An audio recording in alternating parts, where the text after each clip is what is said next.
feeling that. Keith Thurman has Brock Jarvis hurt down, and he's here. But Thurman is poised, and here he comes. Oh my goodness, game over. Oh, Game it's like he never left. It's Thurman the Great. We back. Oh, he's back, baby.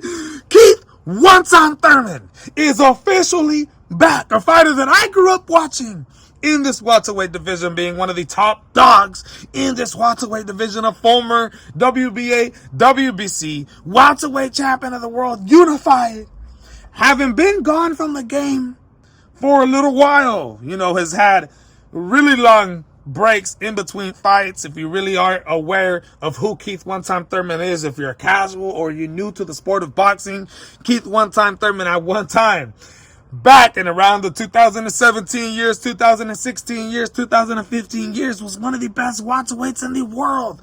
A guy who has wins over Sean Porter, Danny Garcia, fought the best like Manny Pacquiao, only has one loss in his career, which was to Manny Pacquiao in 2019 after coming off a 2-year break. If you don't remember, Keith One-Time Thurman in 2017 was on top of the world, hadn't lost yet, unified welterweight champion of the world, beats Danny Garcia, ends up having to have elbow surgery, and doesn't return back to the sport until 2019 to face Josecito Lopez. He beats him at the end of 2019, fights Manny Pacquiao, loses to him. Now, after that fight against Manny Pacquiao in 2019, we don't end up seeing his face again in the boxing ring until 2022. From 2019, he takes a 3-year break, returns for the WBC Interim Welterweight Championship of the World against Mario Barrios. And you all know Mario Barrios has an upcoming fight against Ryan Garcia, is the reigning WBC welterweight champion of the world, has been in the ring with guys like Gervonta Tank Davis, a lot of great fighters, but has never lost the way that he lost to Keith One-Time Thurman. Keith One-Time Thurman coming off his first loss in his career to Manny Pacquiao in 2019. Ends up coming and beating Mario Barrios in fantastic fashion. Absolutely outboxed him, outclassed him. His movement, his angles, everything about him was better than Mario Barrios. Barrios had no answer, straight up. He had no answer for Keith One-Time Thurman, who honestly was one of the best welterweights during his era. Now, the problem with this is he beats Mario Barrios, who has had a lot of success currently in the sport of boxing, but takes a 3-year break again from 2022 to 2025 of March, makes his return in the 154-pound division. Now, this isn't the first time he's fought in 154, but officially ends the 147-pound campaign and moves on up to 154 to take on Brock Jarvis. Now, isn't the highest level opponent, but he came back in amazing fashion, brutally knocking him out in the 3rd round. Just left hooks, left uppercuts, reminding everybody how devastating of a left hook knockout artist this guy, Keith One-Time Thurman, is.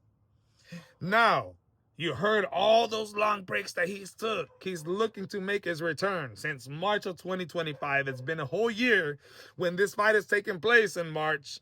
It will officially have been a whole year. Is looking to make his return against the towering inferno, Sebastian Fundora. Yes, Sebastian Fundora, 23-1, just an absolutely ridiculous phenom in this junior middleweight division. One of the most difficult tasks to get through.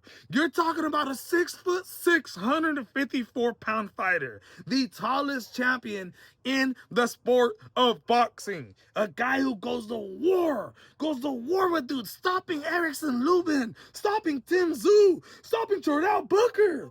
Has one loss in his career to Brian Mendoza. A very interesting fight.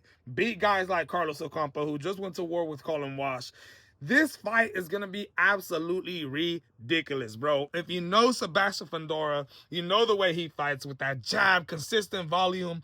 He's a tall, rangy fighter, but is looking to fight you in the inside and get dirty. Is landing elbows on you. That's what cut Tim Tszyu in the first fight. Because he's so big. When he's inside, he's throwing these punches. He got these really big, long arms. They're just everywhere. His defense isn't the best. His head movement isn't the best. But he makes up for it with size, with height, with volume. This is a guy who can be clipped many, many times, but ends up beating you with his volume. It's a lot to deal with. And for Keith one-time Thurman to be very inactive and coming into this fight to compete for the WBC junior middleweight champion of the world, I can't wait, dude. I absolutely can't wait for this fight. I do believe Keith one-time Thurman has a shot of beating Sebastian Fundora. I do. And I think it's going to be very important for him to utilize the angles, utilize the movement. Tim Tszyu, not even close to having the same type of movement as somebody like Keith one-time Thurman. I would say Keith one-time Thurman in this fight might utilize movement that a fighter like Xander Zayas uses, right? Consistently staying behind that jab, consistently using, I think Keith one-time Thurman has better angles. But again, he's not in the prime of his career. So when you looked at the fight, you know, he was supposed to fight against Xander Zayas back for the WBO title, decided to vacate that title because he didn't want to fight him. Instead, took the Tim Tszyu fight.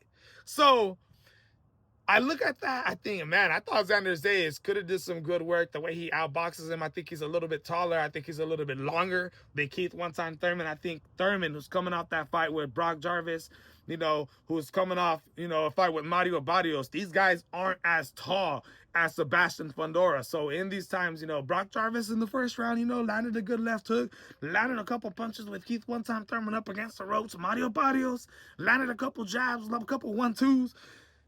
But was getting out of the distance very, very well. The thing about Sebastian Fundora is his reach, his height is so long that you're going to have to work double hard to get out of the zone, to get out of the distance of Sebastian Fundora. And once Sebastian Fundora starts landing punches, it becomes an absolute war. I'm predicting that this fight is going to be one of the fights of the year. Either Keith one-time Thurman is going to get a spectacular knockout, maybe box his way to a victory, or Sebastian Fundora is going to beat this man down.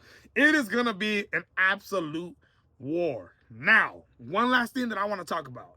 Keyshawn Davis. Keyshawn Davis. As long as that respect level is there, as long as that is worth my time moving up to fight Devin Haney, then I'm going to fight him. If it's not worth my time, Keyshawn is going to make the right business decision so I can get in that position again so they will respect my name. You know what I'm saying? There's another champion out there. His name is Lewis Crocker. 3 fights is what I want to fight this year. So once I fight Lewis Crocker, my first 147, yes.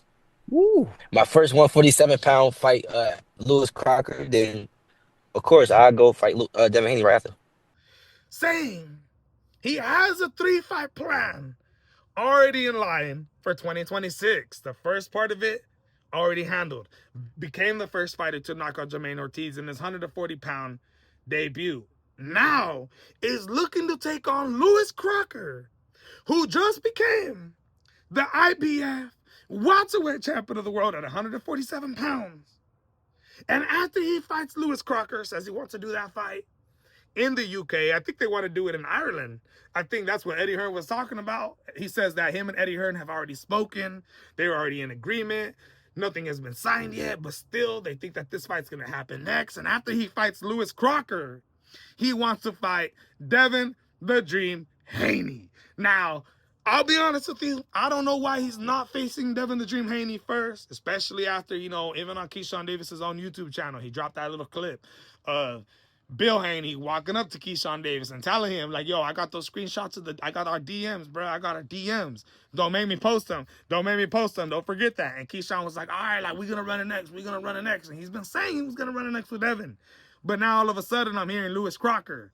At the end of the day, it is what it is. I like both fights. I think Lewis Crocker is definitely the easier fight. Honestly, I see Keyshawn Davis being able to stop a guy like Lewis Crocker. But again, it's at the 147-pound weight class. Anything can happen, especially with Keyshawn Davis moving up another division coming from the 135 pounds. It's absolutely fantastic, man. Let me know what you guys think, though. This is the MMA Boxing Addict channel reporting to you breaking news in the sport of boxing, and I'm out.